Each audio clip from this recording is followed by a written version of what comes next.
We are live, boys and girls. What's up? How are you? Welcome to the Bostonian versus the Book for a Tuesday, a MLB Baseball Tuesday. My name is Matt Perrault. You guys can follow us on our YouTube and our socials at Boston versus the Book.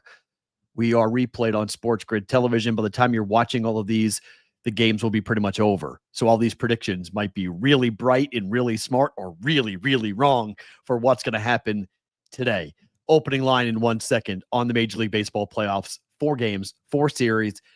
I don't like baseball's changes all that often. I don't like the ghost runner, but you have to admit, this is pretty cool on a Tuesday. Tigers, Guardians beginning here in 5 minutes. Then we get to the Cubs and the Padres at Wrigley Field. Then the Yankees and the Red Sox. Then the Dodgers and the Reds. 4 games all day long. All night long. If you are a baseball nut like I am, this is fun.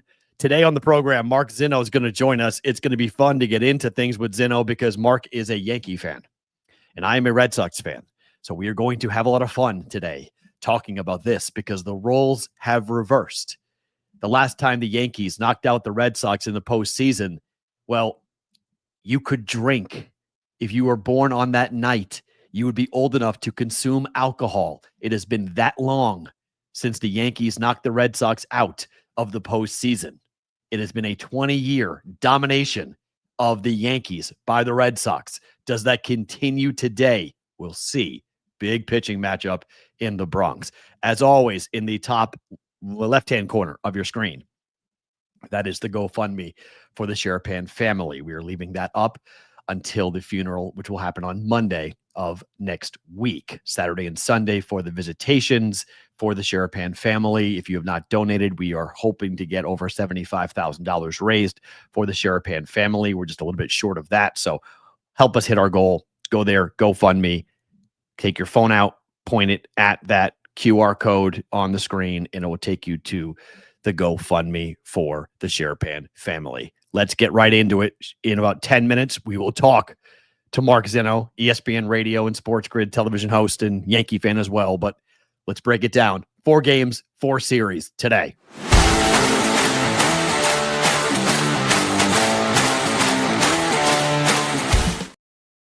This is going to be so damn good. Look, opening line, baseball playoffs. It's September. It's warm in the Midwest, which is cool because, you know, it can be chilly. It can be, Wrigley can be in the 60s or the 50s in late September, early October. This is football weather. Mother Nature is doing us a favor.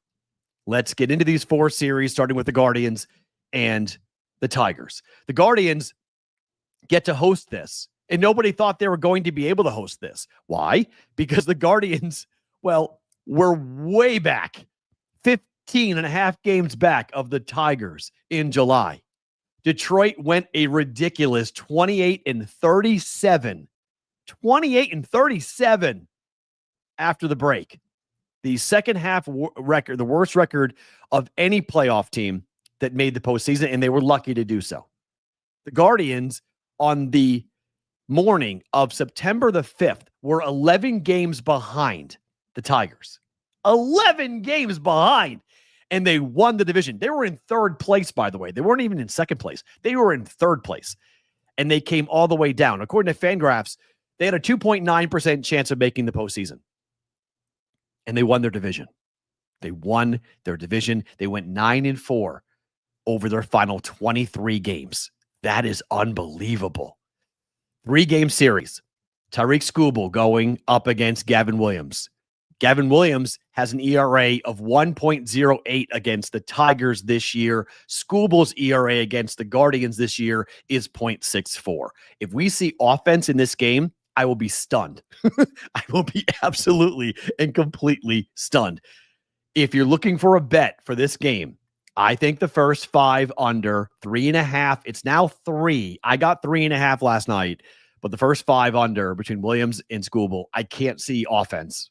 I just can't see anybody scoring in the first 5 innings. And frankly, I think Williams and Skubal both are going to go deep into this game for both these teams. Game number 2, however, Jack Flaherty going for the Tigers. Ruh-roh. That is not good for a game 2 start for the Tigers up against Tanner Beebe, who's been tremendous. The Guardians then, if it gets to a game 3, will throw Slade Coney up against Casey Mize.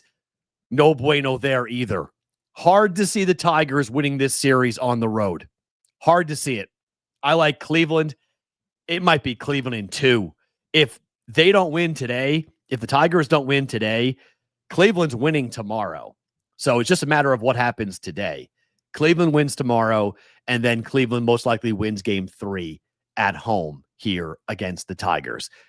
Yes, the Tigers have talent, but this team has completely fallen apart. And I know it's the postseason. I know they're built differently. Playoff baseball's different. You could have Skubal go 9 innings today. Stay out of the bullpen. I get all of that. I get that the offense might come back to life for the Tigers. They may actually try to get some offense from guys that haven't hit very well.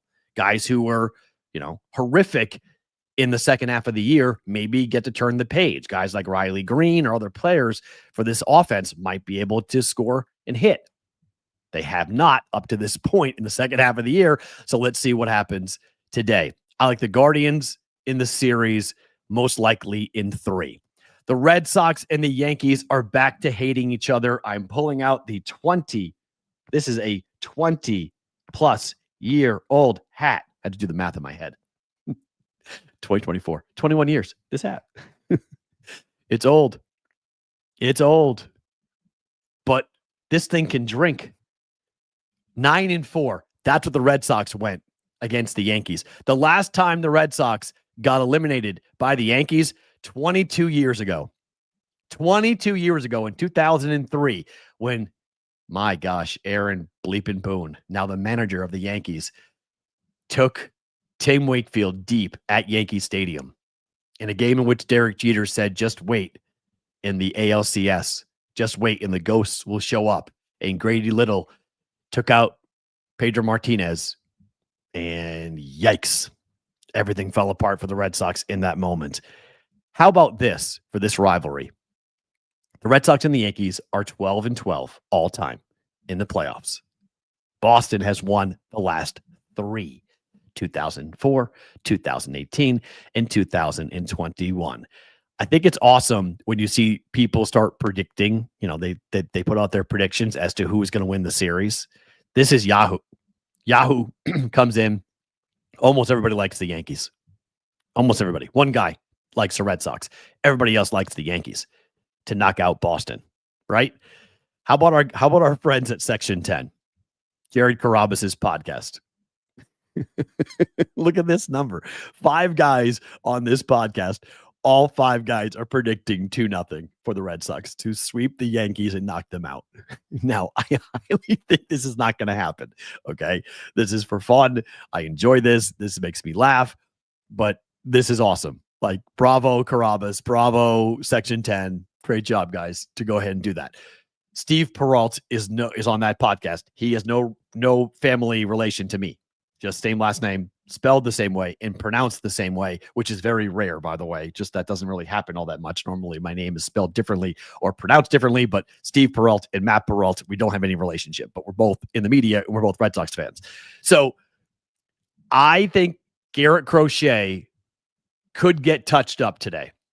All right. The Red Sox and the Yankees are 2 of the best offenses who simply mash left-handed pitching.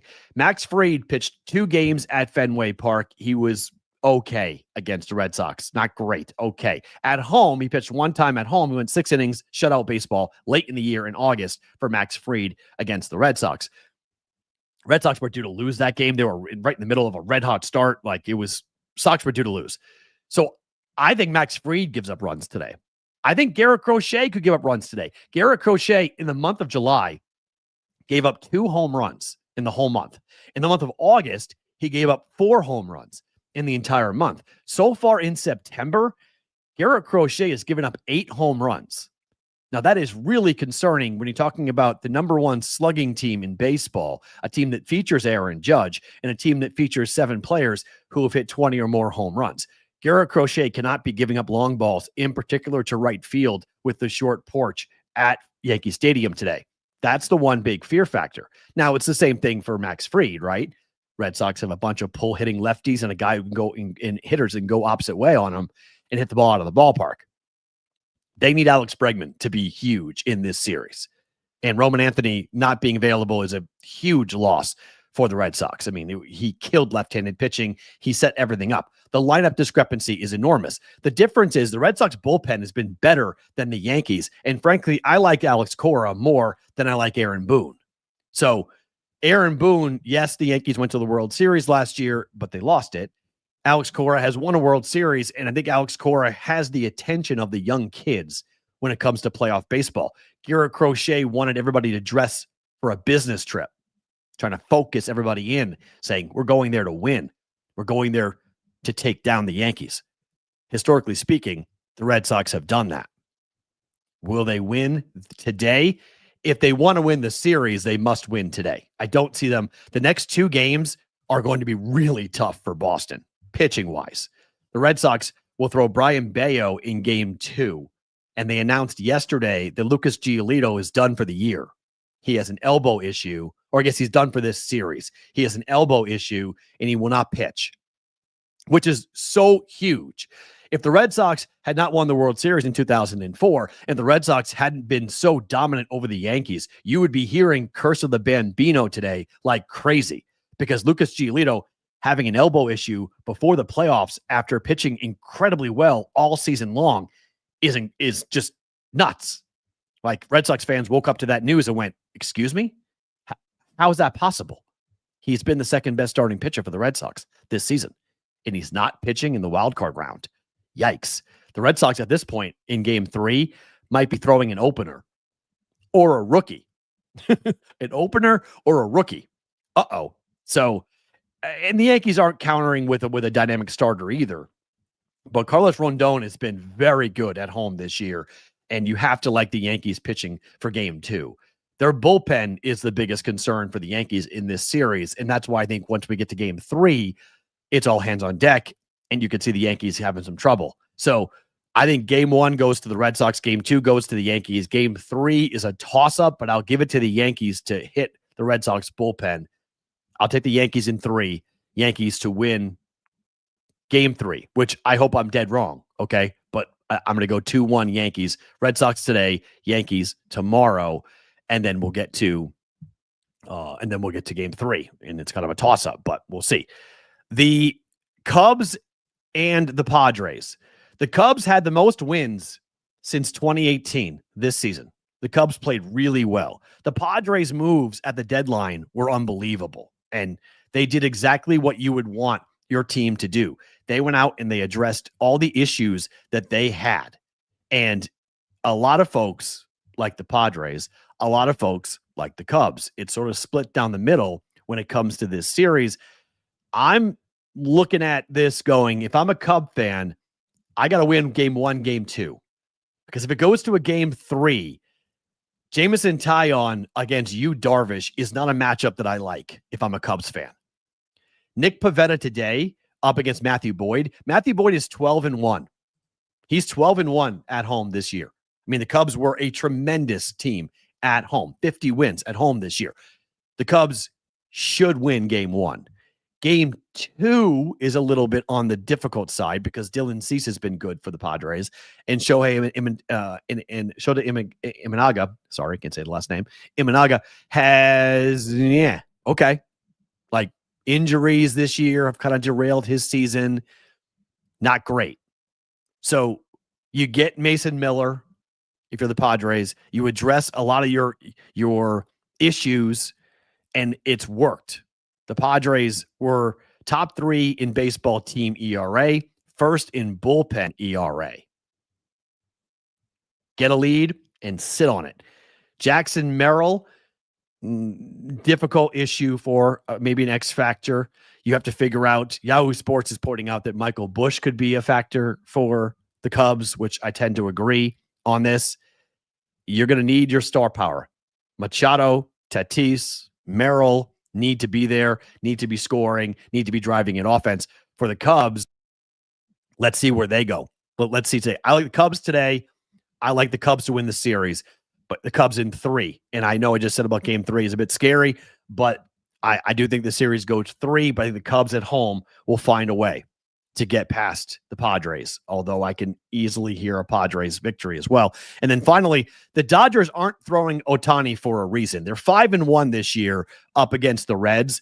And I like the Dodgers on the run line today. We'll get to that during just the picks. I don't think this series is long. I think it's pretty quick. Hunter Green going today, and Blake Snell. Even though the pitching is not tremendous, I wouldn't say like, you run into the Dodgers, you're like, oh my gosh, look at this rotation for the Dodgers. They're going to throw Blake Snell, Yamamoto, and then if they need it, they'll throw Ohtani. Lodolo going in game 2 up against Yamamoto is interesting. I like Nick Lodolo a lot. I've bet on him a lot this year. In the last couple of years, I've bet on Nick Lodolo. And Andrew Abbott's been pretty good as well. But these guys pitch better at home, like most teams do. It's the Dodgers in this lineup, and I like that Ohtani is not going to pitch in game 1 or game 2. You have his bat, you have his offense, hit a home run, the 55th home run of the season in the last day of the regular season. So Ohtani's seeing the ball well. I think the lineup just is too deep and too dangerous for the Dodgers, for the Reds to handle the Dodgers. I like the Dodgers in 2. So I'm going. The Guardians should win this series. It's already 1-0 Tigers. So they got to Williams early, which is interesting. And that's not good for my start of under 3.5 for the first 5. But I don't know how many runs the Guardians are going to get off of Skubal today. So again, I think it's today, Tigers win, Guardians win game 2, game 3, I'll give it to the Guardians. So Guardians in 3, Yankees in 3, Cubs in 3, Dodgers in 2. I think we're going to get some decent series here. I don't think this is going to be a open and shut type of day where it's 2-2-2 and we're going on to the DS series this coming weekend. I think we're going to see some fights out of these teams. And look, in closing, and we'll get to Mark Zinno here in just 1 second. Yankees, Red Sox, Tigers, and the Guardians in the DS is unbelievable rivalry. In the next series, in the DS, we have the potential for getting the Cubs and the Brewers and the Phillies and the Dodgers. Now, Yankees, Blue Jays is not that sexy. It's okay. But the National League playoffs with Brewers, Cubs, Dodgers, Phillies is absolute cinema. Like, that is absolutely like, stop what you're doing. Make sure you're watching every single one of those games because that's going to be unbelievable. The American League side of things will be entertaining, but I'm not really jumping up and down about the American League bracket and the side of the American League bracket, even though I think the bracket could be, fun. Everyone, including myself, are sleeping on the Mariners, saying that they're not going to be a relevant factor here. But you have to love, if you're a Mariner fan, you got to love the draw that your team has to take on the winner of the Tigers and the Guardians. You got a shot, like you got a real shot to make the World Series. And that's why the odds are what the odds are on the Mariners, because they've got a good path to get to the World Series. And, well, frankly, if the big dumper keeps hitting home runs, they're going to be very, very difficult to beat. We know they can pitch. That's been their thing. But when they start hitting, that's what makes them incredibly difficult. Let's continue baseball breakdowns for to get to our guy, Mark Zinno, joining us here on the Bostonian versus the Book. What's up, my friend? How are you? Matt, great to be here as always. Thank you so much for having me. I just wanted to say real quick, and again, not to touch a sore spot, but my love and respect for Dave Sharapan and you is endless. Just one of the finer people I've ever come across. I tweeted out when he had passed that there's not many people you consider a friend in this industry.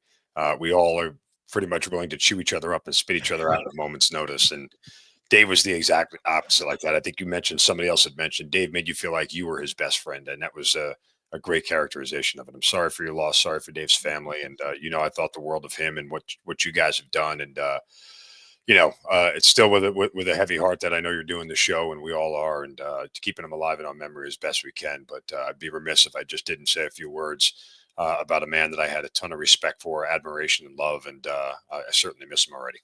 Yeah, it's always fun when we were talking baseball and like we would be him and I were going back and forth, like, who are we putting on the show? And if it was ever the Yankees, your name would come to the top of the list. We'd be like, well, go get Zinno. Let's talk the Yankees. He'll tell the truth. To bear with me every time I came on, whether it's here with SportsGrid, the first, hey Zinno, the Yankees, what are we doing? And he would just sit back, let go, and just laugh. And he had the most contagious smile. and it was just those are moments that'll always put a smile on my face. Yeah, he was always, he loved to just to figure out, okay, who is the biggest Yankee fan, and then how can I get them to just come on the show and be riled up and just go off and just talk about his team. But I mean, we loved you because you were honest. Like, there's some Yankee fans that think Aaron Boone's the greatest and like everything the Yankees do are great, but you're a real one. You'll come on and say the opinion that I think most real Yankee fans have about your manager. And before we get into this, like I have to, in the interest of take integrity, I literally can't sit here and tell you that, like, it's go Yankees. I'm so pumped for this. They're going to win the World Series, because I've been on the exact opposite side for 4 months. So I can't sit here, honestly, with any integrity and look at you and say, I feel confident about that. The Yankees are in a great position. They came back, almost won the No. Like, I'm going to shut up and wait for Boone to screw it up. And hopefully, if Aaron Judge actually shows up in the playoffs, are we talking about that yet again? Are we bringing up the fact that Aaron Judge is basically bumpkiss in the playoffs? It's funny because the last week, all I've seen is these incredible numbers of why Judge is the MVP, and he is the MVP. Cal Raleigh has had an amazing year, but initially I kind of sided with, like, the Cal Raleigh is the old school home runs, RBIs, and big things, and Judge is kind of the school defense, and the defense, yes, the WAR, the OPS, and everything else, and all these analytical numbers that prove that he's the greatest right-handed hitter since Joe DiMaggio. But I've just kind of been overwhelmed a lot in the last week about some of the just differences between the two, right? Like, it was one of those things. I think I saw the number. It was that if you took like 174 points off Cal Raleigh's OPS, he's just like a regular guy. If you took 174 points off Aaron Judge's OPS, he's Cal Raleigh. Like, that was the one that really, like, wow. But how are you discrediting the fact that the man caught the vast majority of the games, every pick?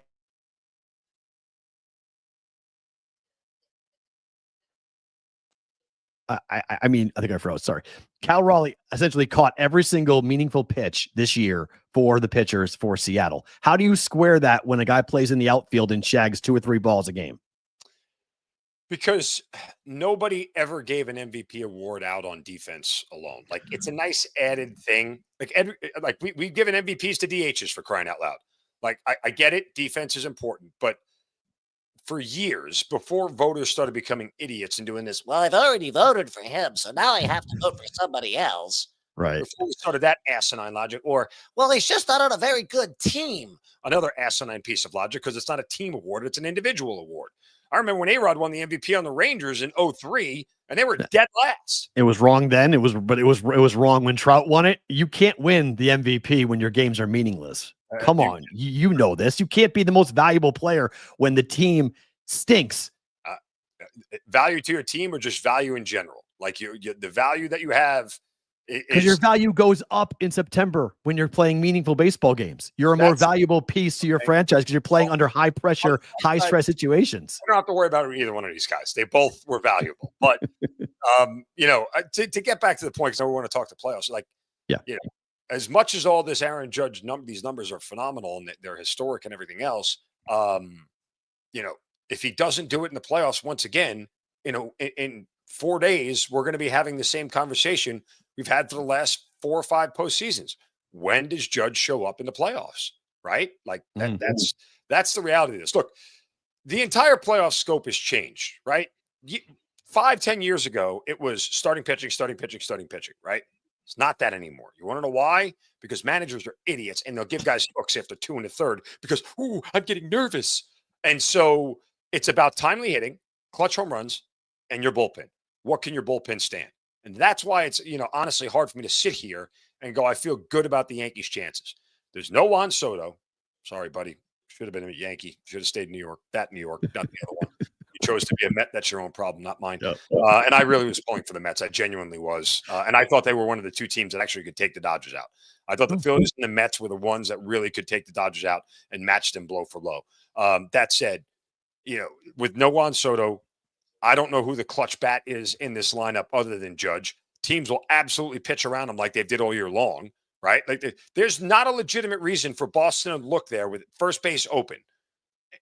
2 outs, first base open, put them on. Why even bother? Why even? Yeah, the only time they pitched to Judge really with Crochet was in that 9th inning when it was 1-0 Boston, and they let Crochet go just because they wanted to get him a perfect game, or sorry, a complete game rather, and then Judge hit the ball to the moon. They're never going to pitch to Judge. Like Crochet's not pitching to Judge today. Let's watch how bad Aaron Boone is at this, because the only guy who should be hitting behind Judge every game is Giancarlo Stanton, because that dude does show up in the playoffs. And the only way to protect Judge is to put the guy that hits huge home runs in the playoffs right behind him. Because if I walk him, then I got to pitch to Stanton.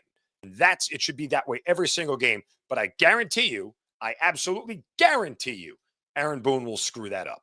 And we have seen several times this year, the guy batting in front of Judge when he has 2 outs isn't smart enough to take the count till it's 3-2 and never swing unless I'm forced to, because the guy behind me is 10 times better than I am. So again, now I'm back in my mode. Now I feel comfortable again taking a dump on the Yankees because they're such a poorly constructed, poorly managed team. Look, I mean, yes, obviously I want them to win, but I'm not going to sit here and tell you I got a ton of faith in this team right now. I want your take on this. This is the email that was sent out by the Yankees claiming that you must be located as a resident of New York, New Jersey, Connecticut, or Pennsylvania with a credit card billing address to buy tickets for the game today. That if you don't have a credit card address, you are not allowed to buy tickets to game 1. Like, are the Yankees really, like, have we hit this point in the Yankees that they actually are afraid of people from New England buying tickets and coming to the game? Let me just ask you this question. Not that they had email, this long ago that it mattered. Right. Would George Steinbrenner ever do something like this? No. For a million years. Like, again, the amount of times that man has had to roll over in his grave since he passed at the way this organization is run. I mean, he dug himself an extra 6 feet under just by rotating through more dirt. Like, this is something like that, like the Falcons do. Right. Teams of the perpetual losers do. This is what the Bengals do. Yep. Oh, please don't come out of state and buy our tickets. Like, what? That's real? We are, and part of the reason is because this fan base has become so apathetic to what we've watched for the last decade that there is no real belief that they can actually do this thing. You see those posters behind me for when the Yankees used to be good? Like, never had to worry about that. Those guys, not a single player in any one of those teams ever had to go, we really need our fans. Right. No matter exactly. what. Right. The playoff game for the Yankees, you show up, you buy tickets, you sell it out, you sit out in line.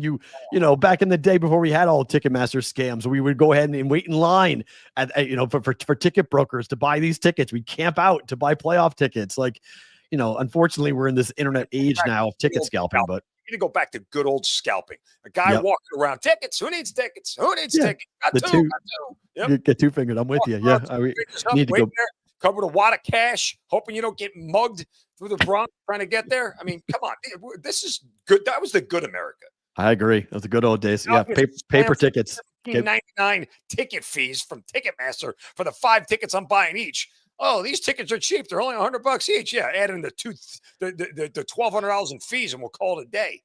Yeah, I'm with you. It's just, I go back to the paper tickets. I loved paper tickets. I have so many stubs from games. I have tickets from the last year of Yankee Stadium, of the old Yankee Stadium. I have ticket stubs from when I went to see the Red Sox play there. Yeah. So got 6 cents. Series ticket back there from 2009 with the lanyard. You can see it over this shoulder. That was from the 2009 World Series. Yeah. Very cool. All right. So what do you make of the Tigers and the Guardians? It's 1-0 Tigers still. We're early in game 1. What do you make of the Tigers' chances? Can they go on the road and win 2 games here? If they don't win game 1 with Skubal, they're done, right? They have to win today. I mean, what's it like? And I don't know this, but the Tigers feel like a team that just got a vasectomy and then kicked in the nuts right after. I mean, is anything everything's broken down there. Like everything, just nothing is working. And that's what I look at the Tigers. So like everything's broken. Like they're just broke. I don't think that they can win this series. I think they're so emotionally deflated and exhausted about what has happened to them and how it felt so hopeless and helpless for the last month of the season. I don't think the Guardians are a very good team. This may be one of the worst playoff teams of my lifetime. And granted, if we didn't start expanding the playoffs 12 times over, they wouldn't be in this conversation. other than the fact they won the division. But you get the point. Like, Right. you know, Yeah. Right. things would have changed dramatically. The only reason that kept them in is because they were chasing a wild card that kept them going. You know, if there was only one wild card, I think it works out differently. I think they call it quits in the middle of September, say, see you, we're out of here. You know, it's not our bag. So beyond that, I just don't think the Tigers have what it got. If the Tigers lose this game, and I took the Guardians plus 1.5, right? And if the Tigers lose this game, they're absolutely dead. They'll get swept tomorrow. Dead. Yeah. Agreed. None. Flaherty is no good for them tomorrow. He is. I don't understand how he's still pitching. I mean, his ERA Right. higher than Peyote. It's, you know, what are we doing here? But yeah, they absolutely have to win this game. The one danger with Cleveland is, remember how impotent this team was on offense. You know, They still are. Right. Yeah. There's a world where this happens in the playoffs. Guys just get tense and they don't hit. Guys don't approach bats with the same relaxed nature and the same way they did during the race. Even if you're in a playoff race, right? Different when you know there's not a game tomorrow. And so there's a certain amount of, if Cleveland's bats decide to go quiet and don't show up, guess what? They could find themselves going home here. And wouldn't that be the ultimate irony for the Tigers to blow that lead and then win the wild card anyway and end up in the LDS? And isn't it, by the way, that bracket you showed, I don't think I've recalled ever since the wild card came in, like, you're guaranteed an AL East team in the LCS. Yes. I don't think we've ever seen that before. I'd have to go back and double check. It's just really weird that, you know, if there was a ticket you bought, like, hey, division to win the, you know, which division wins the AL World Series, you got to feel really good if you pick the AL East and you're in that spot. You know, you got a team with a chance to go to the World Series before they throw a pitch in the playoffs. Like, it's pretty awesome. Yeah, it's pretty interesting. Yeah, I don't know if you've ever seen that with the 3 wild cards, you know, 3 teams coming out of one division and then them being placed in the same bracket based upon how they finish in the standings. Yeah, that is probably a first in Major League Baseball history. The Cubs and the Brewers would play in the second round in the DS this coming weekend if the Cubs can get past the Padres. But obviously, this is sort of a coin flip type of series. Where are you on Padres Cubs today and for the series? Okay, I thought you wanted to talk about Cubs Brewers, but I will first. So I can't wait to bet against Milwaukee. I can't wait. Really? Oh, by the way, and the other thing I can't wait to bet against is Quinn Priester. You know, in the final start of the year, he finally had that win streak snapped. Mark, you're making me angry here. This is my number one money-making pitcher in 2025 was Quinn Priester. Well, of course, the team won 19 consecutive starts. You know how many times I played into that streak saying it's got to end here at 10. It's got to. Well, that's your fault. Bet the streak. Don't bet against it. Don't do that. I mean, laws of probability told me it had to end. I wrote it from start 5 to start 19. Every win. Anyway, the whole time. But I really wanted them to win the last game of the regular season with him. So yes, right. And then he get lit up. And they lost. It was awesome. They snapped the streak, and now we start a new one coming up when he pitches. I'm a glutton for punishment. I'm doing it anyway. I'm betting against Quinn Priester the first game he pitches. Back to the Cubs and the Padres. Yeah. I actually took the over in this game. I know betting against Matt Boyd at home is kind of crazy. Nick Pivetta is not as good on the road as he is at home. Yep. The Padres score a lot more on the road than they do at home. And if the Padres are going to win anything, they got to hit. That's what it boils down to. Like, if this team scores runs, they're going to be really, really tough. They have the season-long best bullpen in baseball. I know that sort of struggled a little bit here in the month of September. I think the Cubs actually have a better bullpen since the All-Star break or August 1st, whatever it was, to the end of the year. They have a better bullpen, but you have to rely on the fact that that bullpen will show up with the high leverage arms. And they have the best closer in the playoffs, I think, right? Like, that's the one guy, as far as closers is concerned, you're like, no sweat there. He gets on the mound. Padres should be good. But yeah, I think that this game goes over. I'd lean probably the Cubs. I think they're probably a little bit better. I mean, the Padres always do what the Padres do, right? And I was somebody who took their over 86 wins and was very happy when it cashed because I thought they were better than what odds makers had given them credit for going into the year. That said, when it's the playoffs, the Padres kind of do the same thing the Padres do, and that's wilter. You know, they're a tough team to believe that can get past multiple series in the playoffs, and they need to win game 1 against a guy who's 12-1 at home this year in Matt Boyd. Yeah, that's why I like the Cubs on the money line today. But I like your point of the over, though. I mean, it's September 30th, and it's going to be 75 at Wrigley, so it's nice weather.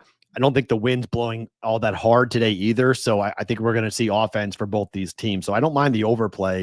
I mean, the way that the books are booking this, it's 6.5 or 7 across the board for all 4 of these games. So they think there's no offense coming. And that's a miscalculation by the books. I get it. It's playoffs and defense and everything else. Somebody's busting out and scoring 6 runs today. I'm not sure who it is, but somebody is busting out and scoring 6 runs today. And I would bank on it being at Wrigley, just given the ballpark. Like, it's just, we've seen it too many times where warm weather equals offense at Wrigley Field. So I'm with you on that. Finally, do you give the Reds any shot here against the Dodgers? And you mentioned the Mets may have had a shot against them, but today you've got obviously Hunter Green and you've got a pitching matchup that if you're a Dodger fan, you hope Blake Snell comes and shows up today and pitches well. But any shot the Reds could push the Dodgers? I mean, yeah, they could push him in a closet at the team hotel and lock the door. I mean, that's one way to do it, right? Like, I guess that's the best way to probably, if you're the Reds beat the Dodgers, is hope that they get locked out of the stadium and can't show up. But, kidnapping works. I mean, that's, sort of, this natural disaster. But you get the point. Like, yeah. I mean, here's the thing. It's crazy to watch the splits for these two starters. Hunter Green's ERA on the road is 3 runs higher than it is at home. Blake Snell's ERA at home is 3 runs lower than it is on the road. He's only given up 1 home run in 38 1/3 innings. And this is not exactly a Reds team that inspires a lot of confidence on the offensive side of the ball. So I played the Dodgers. I like the Dodgers first 5 -1/2. I like the Dodgers full game -1.5. Although that bullpen line gives me a little. I'm with you. I'm with you. But that's the other team I think that busts out and scores 6 runs. I mean, in theory, if the Dodgers get to 4 runs, is there a world where they lose this game? No. No, and I think they score more than 4 runs. Personally, I just think that they're going to score a bunch of runs today. So I think team total Dodgers over is a decent play. Yeah. I don't think the Reds have much of a shot here. I think I like the other 3 series to go to game 3. I don't like this one. I think this is over relatively fast, and the Dodgers get to set and make a decision. If you're the Dodgers and Dave Roberts and you're onto the DS up against the Phillies, when do you throw Ohtani? Game 1 or later? I would throw him game 1. I mean, if you get out of there in 2 and you don't have to pitch him in 3, there's no reason not to. I mean, load up with your best. At that point in time, you're going to get Snell back in there. I mean, there's going to be an off day in between. So, you'll have an off day for game 3 and then a travel day for game 1. I mean, you can get Snell back in game 2, right? And then you get Ohtani for game 4, possibly game 4, 7 if needed for an inning or 2. But if not, you could skip him in game 4 and then just get him in game 5. And I mean, you have to set this up to put the odds in your favor. And Ohtani going at least 2 times, if not 3 in a series, clearly gives the Dodgers an advantage. Should the DS series be 7 games? No. No. I'm fine with it being 5. Like the short series, I think there's advantages and disadvantages to it. At the end of the day, if you're a team that's built to win, that means you can hit in the playoffs and you can do it routinely. And, go back to last year. Like, if Giancarlo Stanton doesn't hit a couple of clutch home runs against Kansas City, the Yankees probably lose that series. All of those games were tight 1-run games. And the Yankees came out on top because their bullpen was effective and they hit clutch home runs. I mean, that's the makeup of a good playoff team. So I don't mind it being 5 games. The NBA should go back to the first round being 5 games. What the hell are we wasting our time for with these 7-game series in the first round? Come on. It's ridiculous. We need to go back to that. So, yes, I think for the teams that are the higher, and here's the thing, right? Part of that, what you're asking me is a loaded question from the standpoint of, for all these teams that had a week break, guess what? The longer series would benefit them as they get a couple of games under their belt. Yes. Who? Like, I don't care. Like, be a good team, show up and play and win. The problem is that, like, there isn't a great team, particularly in American League. There's not a great team. No. I mean, I don't even know if the Phillies might be the quote great team in this year's playoff, given how they're stacked and what they do. And their bullpen has been great since the trade deadline. But there's no great teams. And if there's no great teams, then I don't have an issue, with the Brewers getting through. Like, what's okay. Right. Survive and advance kind of deal. There's rare instances where you see the great team that gets eliminated in a short series in the LDS, but those are one-offs. I don't see that as consistent. simplifying. To your point, and what's pretty interesting about this is yesterday's odds. So I'm not sure if it moved or not. This is FanDuel, where the Mariners are 550 and the Dodgers are 550, and the Blue Jays and the Yankees come in ahead of the Padres and the Brewers. And it's just interesting. The Phillies are the odds-on favorite, but the Mariners are the only team the books think are actually somewhat decent. Do you agree? Are the best team in the AL? No, but they are the team that everybody is riding. And there's a certain quotient of when you put futures bets out there, that narratives behind them has to exist. There's not an $11 difference between the Yankees and the Red Sox. So put that back up there. Yeah, it's crazy, right? I agree. That's $718. That is not an $11 difference between that is insane. Yep. That is absolutely insane. There's not a $13 difference between the Mariners and the Red Sox. Like, there's no gap that big in the American League, period. Right. How about Mariners to the Tigers? Is there a $15 difference between the Tigers and the Mariners? Like, that seems equally insane. And that, like, but there's a certain amount of recent narratives and bias that has to go into a short-term future. That's what this is, right? Playoff starts a short-term futures bet that you have to create around it because the public is going to bet accordingly. Like, if you put the Yankees and the Red Sox even at, let's call it 12-1. Public's going to rush to the Yankees at 12-1, right? Yeah. But the Yankees, Duke, Notre Dame or somebody else like at 12-1, and the public will run to bet them because they are the public. And odds makers have to be worried about liability, so they have to price things not to incur a big liability, and that's part of what this is. Nobody's been screaming about the Red Sox the entire year. They sort of snuck their way into the playoffs, so. But if the roles were reversed and the Yankees were the one sneaking into the back end and the Red Sox were the one chasing the Blue Jays, those numbers would absolutely be flipped because they're both big market teams that clearly would draw a large amount from the public. I also think the Yankees might only be like a $8 or $9 difference between the two of them, but you get the point, right? Like, the pricing sometimes is off. And I said this all year long about the Dodgers, the way they were priced. I'm like, they're not $4 better than the Phillies. They're not $8 better than the Mets. They're like, that's what the pricing is, but that's not what is reality on the field. So you kind of have to wade through some of those numbers and figure out where the real advantages are and what they really are. I mean, as far as this series is concerned, I've said this to a couple of my Yankee fan friends. Anybody know that Max Fried is like 2-5 in the playoffs with like a 5.1 ERA? Like, and the Red Sox kill lefties.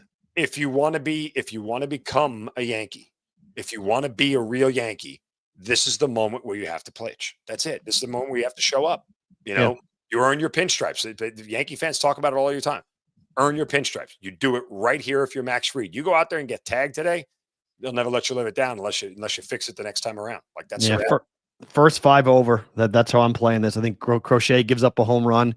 I think Fried gives up a couple or one in the first 5. Is that the Yankees don't hit home runs, they won't send a man across the plate because nobody leaves runners in scoring position more than them. The Yankees. They don't hit a home run. Mark, if folks want to find you and follow your stuff, how can they do so? At Mark Zinno on Twitter, on Instagram, easiest handle in the world, just my name. Go find it. So, and I would love to do this after the series is over with you so we can lament this whole experience together. I like your team. I'm giving you guys in 3. Yankees in 3. The hype I've seen on all the videos that are coming out to Yankees-Red Sox rivalry. By the way, the Yankees-Red Sox rivalry has been dead for about 7 years now. Dead. Like, you're trying to recreate it in a 3-game series. No, this is not 03. It's not 04. Stop. Well, it's your fault, though. It's not our fault. It's your fault. Yeah, because we suck. Right. So, like, if it's not the Red Sox fault, it's the Yankees have been the ones who've been with 3 straight years. As I said in the open, the last time the Yankees knocked the Red Sox out of the postseason, if you were born on that day, you could legally drink. That's how long it's been. It's been 18 years. It's been 21 years. 22 years, actually. 2003. 2003 was the last time the Yankees knocked the Red Sox out of the playoffs. That was the most depressing thing I've heard all week, and it's only Tuesday. 2004, 2018, and 2021. The Red Sox have won the last 3 times the Red Sox and Yankees have played in the playoffs. My God. So, Sox are 3-0. It's not our fault that the rivalry died. It's the Yankees' fault that the rivalry died. Also, we haven't won a World Series in 16 years, so there is pretty much that too. Yeah, and we have 4 since that. So it's more 2, I guess 2 since your last one, and 4-1 if anyone's counting over the last 25 years. Mark, good stuff, man. Thanks for coming on. We talk soon, all right? you. See you. That is Mark Zinno joining us here on the Bostonian versus the Book. Good to get him on the program, talking Major League Baseball with us here as we start the playoffs. Williams just got out of a hell of a jam. He was 2 on, nobody out, and he was able to get out of it. It's 1-0 still Tigers. So my under 3.5 in the first 5 bet is still live for that one. That was getting a little nervous here that the Tigers might go hang a crooked number and put me into a difficult spot, but that did not happen. So 1-0 Tigers, that game going to the bottom of the 3rd inning at the moment. Let's talk about what happened last night.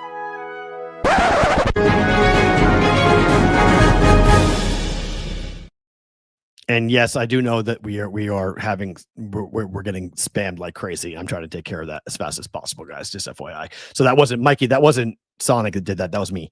So I have powers too, like that. If somebody's in the chat spamming the chat, I can kick you out and do that too from where I am. So just FYI. I love you, wrenches. You guys are awesome, but I can help you out sometimes too when it comes to that. What happened last night? So the Dolphins lose Tyreek Hill for the season in a gruesome injury to his leg.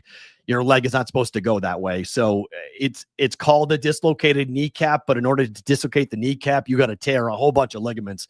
And it's an injury that you hope he's able to come back and be the same player, but I don't know if he's going to be able to come back and be the same player for a man that relies on speed as much as he do. You guys remember Tyrone Prothro? Did you remember him?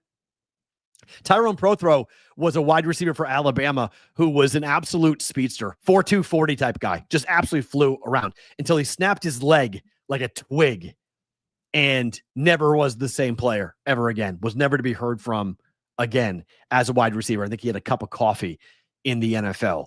If you look at what's happened for other players who have had, thin, frail speed guys who have serious leg injuries in the NFL, it's really hard to come back from. Really difficult. But the Dolphins win the game, and the game goes over 27-21. Finally, the Dolphins are on the board, and they finally win an AFC East game. Look, the Jets are, and Aaron Glenn's up against it, obviously, this season. But the Jets are just going to tank, it looks like. I mean, they don't throw the ball to Garrett Wilson enough. They don't run the ball effectively enough. And their defense, which is what we thought Aaron Glenn was going to hang his hat on this year, simply hasn't been there. It hasn't been there. I'm stunned by it, to be quite honest. I thought the Jets were going to be like a 13-10 type team every year, every game, every week, every game. No. 27-21 last night. Game goes over. I hit the over late, but we got there, which was good. And then the win for the Dolphins. In the late game, the Bengals suck. I mean, they don't just suck. Their head coach sucks. And I've been telling you guys this even before the Bengals went to the Super Bowl in Los Angeles about how Zac Taylor should not be a head coach in the NFL. Zac Taylor getting the job to get to be the Bengals. He was the luckiest SOB on the planet to get Joe Burrow as his quarterback. He has now fallen to 8-24 straight up without Joe Burrow. And it wasn't just that the offense couldn't do very much last night. Is that the offense was completely inept. How about this? For the Broncos, they were outgained. The Broncos outgained the Bengals 512 to 159. That is a 353-yard discrepancy. 2014 was the last time. Back in that was the Peyton Manning days and the Bungles days in 2014. In 2005, the Chiefs did it to them, and the 1968 Bengals did it to them. That's how bad that was last night. The fourth most in the history of the Bengals getting dominated. You saw Jamar Chase on the sidelines getting really angry, yelling, being frustrated. It's not Jake Browning's fault. Did you guys see the highlight where the Bengals offensive line blocked one guy with 4 linemen while Jake Browning got destroyed by 2 defensive ends? Like, they're just a clown show. They're just an absolute clown show. They've invested like a kid playing Madden. You pay your quarterback, you pay 2 wide receivers, and you pay a defensive end, and there's no money left to pay anybody else. And so what you get is a bargain basement offensive line and a bargain basement defensive line. They put no pressure on the quarterback, and they can't defend their quarterback or block for running to save their life. They haven't had a running game of real substance in a long time, and they cannot pass pro. That's why Joe Burrow gets hurt every year, because they can't protect him. And thus they want to go pay T. Higgins and they want to go pay Jamar Chase all of this money after locking down Joe Burrow, who might be the best player in the NFL. Like, if you look at the Bengals with Joe Burrow and without Joe Burrow, there's a decent shot that Joe Burrow is the best player in the NFL because of what he does for his franchise and how he elevates the entire franchise. Because without him, they are, in every facet. Everything is bad. They don't do anything well. Special teams, defense, secondary, running game, offensive line, third down. It doesn't matter. They're bad at everything without Joe Burrow. It's going to be very interesting to see what the Bengals brass, who are very hesitant to fire their coaches, as we know. How many times are you going to give Zac Taylor the excuse that I don't have Joe Burrow, and thus I don't have Joe Burrow, and I don't have Joe Burrow, so I now can keep my job because I don't have Joe Burrow? Jake Browning, it's not his fault. The guy's playing behind an offensive line that is absolutely awful. Bet against them this week. Bet against them every week until further notice for the Bengals. They're in the conversation with the Titans, who are coached by the other guy who shouldn't be a coach in the NFL, that being Brian Callahan, who, by the way, gave up the play call duties. Brian Callahan gave up the play calling duties, and the result of him giving up the play calling duties had them score a grand total of 0 points against the Texans. So good job, Brian. Way to go, man. What a call. What a great decision. So it's the Bengals, it's the Titans. The Saints actually showed some life. They covered against the Bills and had a shot to beat Buffalo.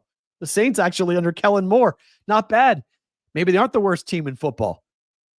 The Titans and the Bengals are going to be in the conversation for the worst teams in the NFL.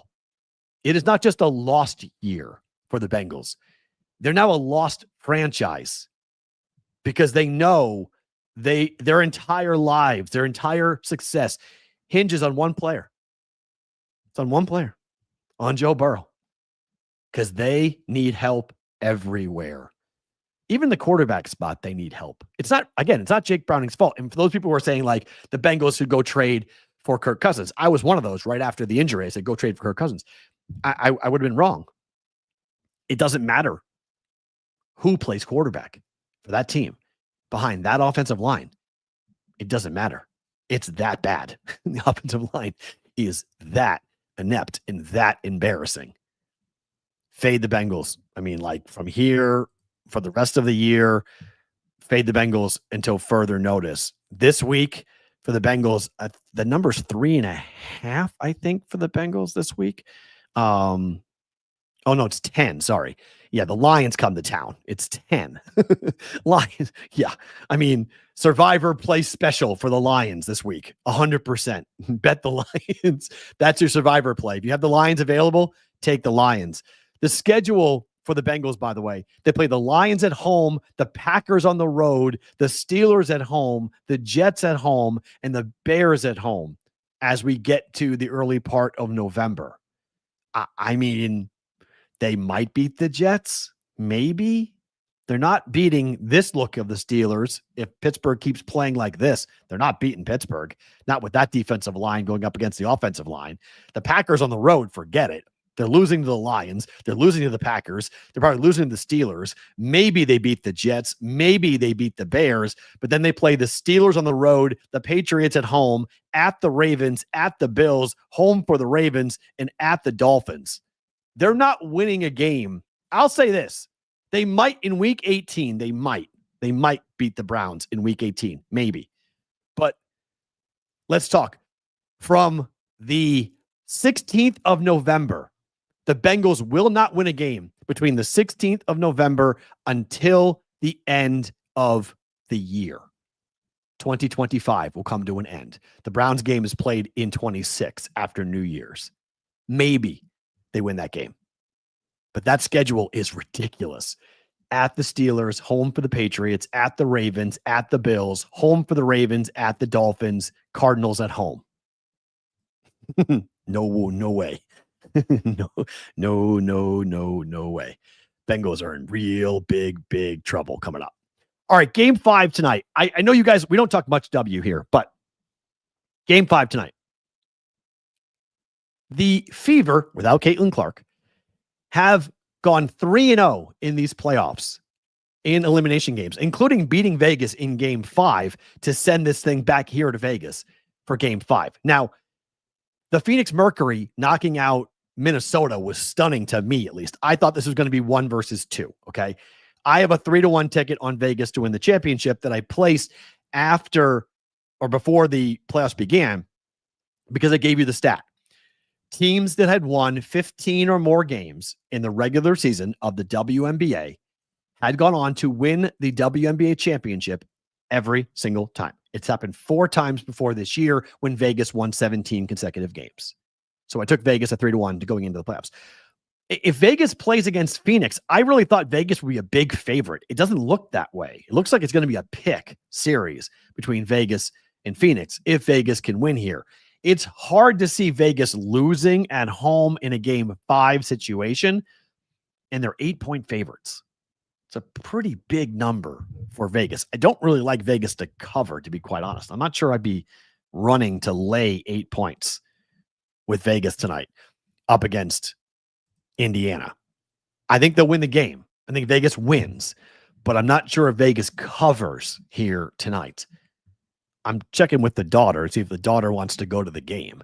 Be like, hey, you want to go see the W? I don't know how hard the ticket will be tonight, but I am curious about going in and checking out that. We are through the top of the 4th inning. It's 1-0 Detroit still. Gavin Williams is pitching a gem. Same thing going with Tarik Skubal. 1-0 after a first inning run, but Williams has 100% settled down, and he's looking extremely tough. I want to give you a bet you guys can make right now before we do just the picks for today.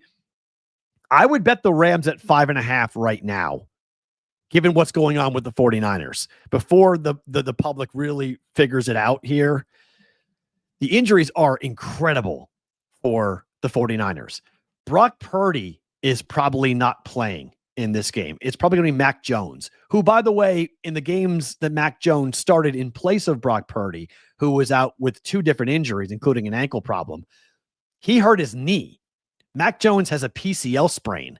So Mac Jones, if he plays on Thursday on a short week up against a very difficult Rams defense, he can't move. He's a sitting duck. On top of the fact, no George Kittle. On top of the fact that Ricky Pearsall has a knee problem, which is not good. Juwan Jennings took a shot to his ribs that any boxer in America just cringed at because he got smacked on that 2-point play that caused him to literally hit the ground and roll around in pain. And all of us who have been hit like that understand the pain of that. Really a big problem. This number is going to do nothing but climb. Okay. The offensive line for the Rams has been tremendous. Yes, I know Puka Nacua had a thumb issue that sent him to the locker room, but he came back and he played well.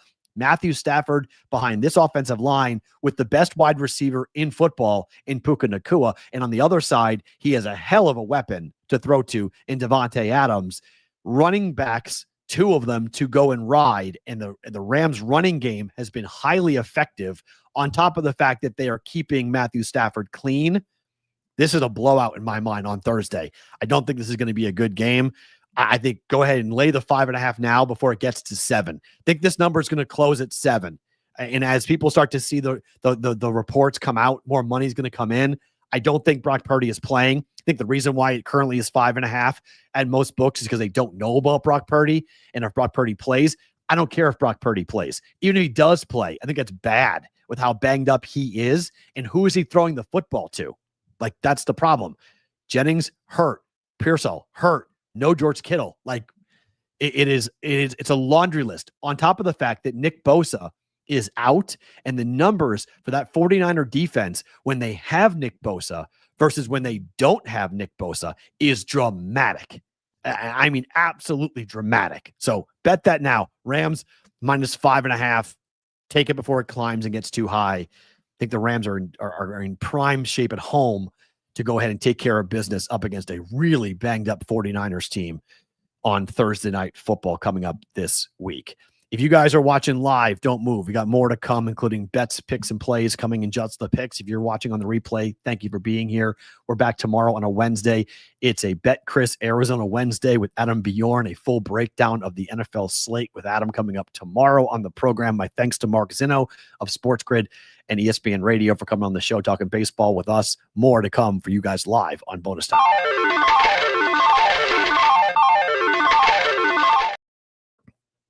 All right, we're off to I don't think you need to, tease that game down. You can, but I don't think you need to. I don't think you need to do, because then what happens if you lose the other side? I think you got the Rams to cover and win that game. I mean, it's going to be a really tough spot for that 49er team. And it's one of those Thursday games where I think they just, not say they punt on it, but I think they're like, hey, we're really not in a good spot here. Like this is not, we're not comfortable currently where we're sitting, and we have a long season to go. They're currently 3-1. If they lose this game, they go 3-2. I think Seattle wins to go 3-2, and then the Rams will win to go to 4-1, and the Rams will be in first place. And the Rams look like the best team right now in the division. But let's see what happens when the Niners get back. The Rams play at the Niners.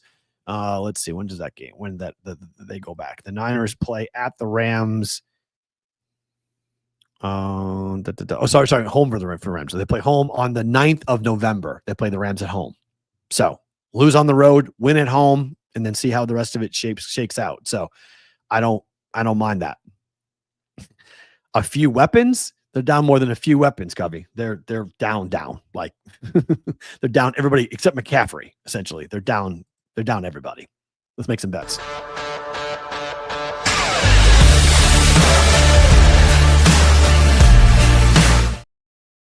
All right, just the picks for us. I talked about it with Zinno, but I do like the Cubs on the money line today against the Padres. 12-1, Matthew Boyd going. I think this could be a higher scoring game, but Nick Pivetta on the road is not Nick Pivetta at home. And while the Padres do hit the ball better at home than they do on the road, I think the Cubs, who have been outstanding at Wrigley Field, I think their offense comes to life. I think you'll see Pete Crow Armstrong have a good game today. Cubs win. Cubs take game one up against the Padres. Second play, talked about this with Zinno. Red Sox, Yankees, first 5 over. Now, I think everybody's going to look at this game going on right now between the Tigers and the Guardians, and they're going to say, well, everyone's playing the under. We're going to play the under with Max Fried and Garrett Crochet because it's going to be a mimic. It's playoff baseball. We're going to mimic the same situation, the Tigers offense and the Guardians offense. The problem is the Red Sox and the Yankees are the two best teams in the American League against left-handed pitching. They mash lefties. Max Fried, who has pitched 2 times at Fenway Park, one time at Yankee Stadium, pretty good. 6 innings, no earned runs given up. But Garrett Crochet, my worry is the home runs. We talked about it earlier. The number of home runs he gave up in the month of September is 8. That's not good against a Yankee lineup that can flat out hit.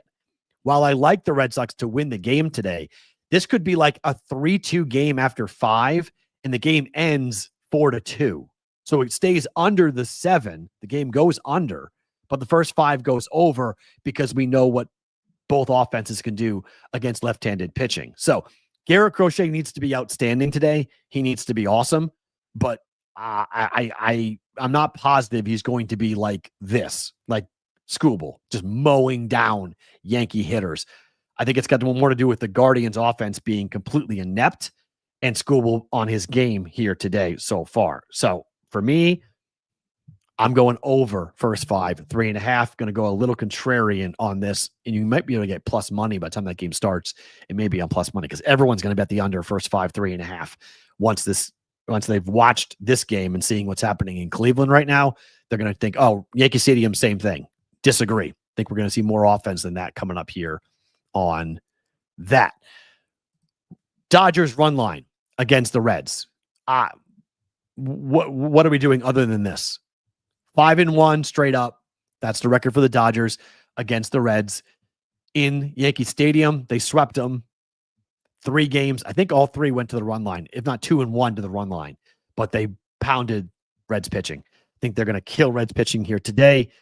Run line, Dodgers, lay the 1.5 runs on the Dodgers. You might get plus money on this, a plus 115, plus 110, somewhere in that range on that. I think we go ahead and jump in on the Dodgers late night to beat up on the Reds. And then 1W play, the under, game 7 unders, game 5 unders. These are all things that you should do in basketball because the game is played differently when it's win or go home.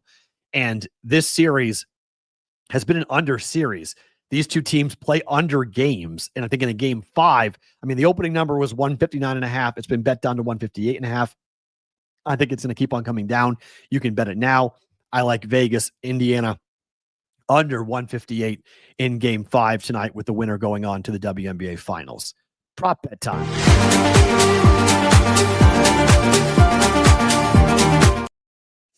Did you do what I suggested yesterday on the program?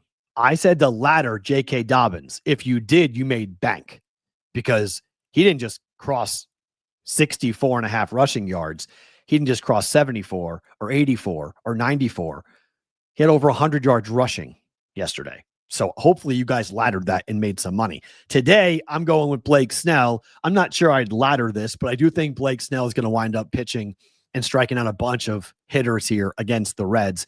Blake Snell, in 2 of his last 3 starts, he only had 5 Ks against Arizona, but against the Phillies, he had 12. Against the Rockies, he had 11. He had 6 against the Pirates, and he had 8 against the Diamondbacks in the month of September in late August. He's gone over this number in 3 of his last 5 starts, and he said 6 Ks. If you go to 6, he would be 4-1 to that. So if you find a number that's 6 out there, I love 6. But I'll take 6.5 with Blake Snell against the Reds and him being very difficult to hit here tonight coming in. And we'll go Blake Snell over 6.5 Ks at minus 114 up against the Reds coming up here for tonight. We've got runners on first and second and nobody out for the Guardians up against against Tarik Skubal. These are the types of innings that the Guardians have not capitalized on enough. They did when they won 11 of their last 15 games. They would get the clutch hit. They get Rodriguez, who's up with a grand total of a 197 batting average. Not the guy you want up at the moment against the best pitcher in the American League, in Tarik Skubal. So mismatch here, but we'll see. Skubal's getting a bit wild here. He's got him down 0-2 already, though. So Williams got out of this. He had first and second, nobody out. He got out of it with no runs. We'll see if Skubal can do equally and get out of this inning here with first and second and nobody out. Let's have a quick conversation with the news of the industry because Kalshi's at it again.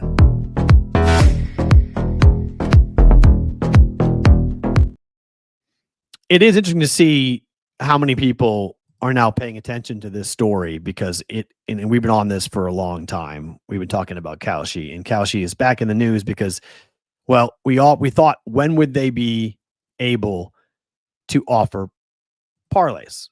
Like when would they be involved in parlay betting? And unfortunately, we can now report that Kalshi is now involved in parlay betting. Same game parlays. Now, the first day of Kalshi finding a way to offer this, it didn't impact. Not that many people actually knew you could do it because they haven't advertised it yet. They kind of trial ballooned it yesterday. But what it did was it freaked out the market. And I mean freaked out the market to the point where both FanDuel and DraftKings stock plummeted. The combined hit was $7 billion of value off DraftKings and Flutter stock. That's incredible. That is an incredible number because DraftKings and FanDuel make the vast majority of their money off parlays. That's where their hold percentage comes in. So if you now have a 50-state solution, if you have an offering that happens in 50 states and you can offer parlays in 50 states in America, and you're just going to go full steam ahead, CFTC be damned, and we out at the plate. Oh my. I think he might be safe. That was either end of the inning or it's 1-1. One of the two. We'll see what the replay shows here, but I think the runner is safe at the plate. What a weird situation. Infield grounder that turned in just like a calamity of players crashing into each other, but Skubal picked up the ball and whipped it home, and I think he got the third out. But I thought the runner was safe. Yeah, it's 1-1. Guardians tied it up. It's 1-1. Yeah, he got the hand in there. So 1-1 coming up on that. So, okay, Cubby, I will agree. That's the world's smallest violin. Okay, I'll give it to you. But this is interesting. One, how do you explain this to the government? Like, I can't wait to see how they explain how this is still a prediction market, because now you're combining markets together. Prediction markets are supposed to be straight, one market, one thing. You're predicting one thing to happen. Now you're predicting multiple things to happen simultaneously, and you're combining markets to make one market. What? What? Like, time out. I don't understand. Like, I don't know everything about prediction markets, but so the public, or the market, if you will, they're deciding to get out of DraftKings and FanDuel stock, saying we don't want to be a part of this right now because now California, Texas, Florida, and whatnot may have a parlay option, which was kind of keeping FanDuel, DraftKings alive in a lot of ways. Not in California and Texas, obviously, but across the United States legalized market. So watch that. 100% watch that, because that is one of those stories. It's like, oh my gosh, they actually tried it. And do they keep on? They didn't advertise it, I think, for a reason. They didn't advertise it yet, but they are offering a version of parlays on Kalshi. Favorite thing about today.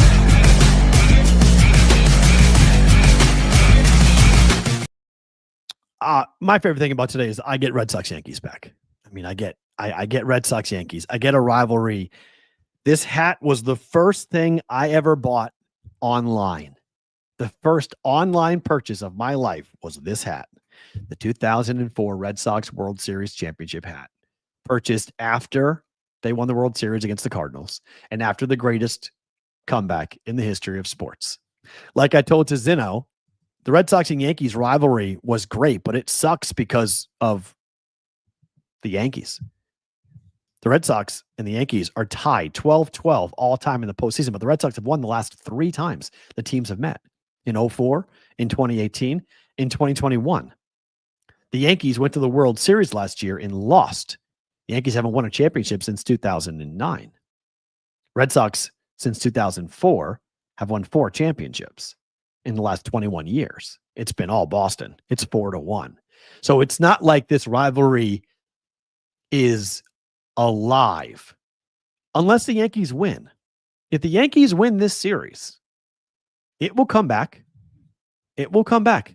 This rivalry has the potential to be there because Boston, as I said last spring training, I would bet the Red Sox to win the World Series next year. I think this Red Sox team, and you guys laughed. Don't change the history. You laughed. I said Red Sox in 2026 because they had to get the kids some experience and playoff experience on top of that. They made the postseason. They have Garrett Crochet. They're going to have another. I believe the Red Sox will get another big arm this offseason. They will trade or sign another big arm in this offseason to go with Garrett Crochet. And then their bullpen is great. They locked down Aroldis Chapman already. They got the best closer in baseball. And he may be a scumbag and he may be old, but he can flat out pitch. Red Sox, let's go. 1-1 after 1, right? No, JR, we'll never be envious. No, we'll never be envious. Sorry. It's not how this works. You guys can think that all you want. The problem is you guys have sucked for a long time. And it's been brutal. And the way you guys put your blanket over you and suck your thumb when you go to sleep is by saying that Boston will always be envious of New York. No. Are the Celtics envious of the Knicks? Like, seriously? Are the Boston Celtics envious? Are the New England Patriots envious of the Giants?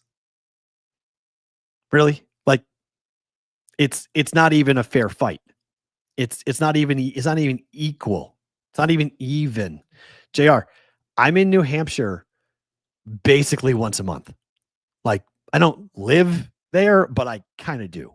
So, like, that argument doesn't really even hold water a little bit. Like, in the month from July 2nd until September 20th, I was in Vegas for a grand total of 20 days. And I was in Manchester, which is basically a suburb of Boston. It's an hour outside the city. So, like, that argument doesn't work with me. Like, you can't do that. Like, it holds zero water when it comes to what I'm doing and where I am with the Red Sox and the Yankees. It's not even close.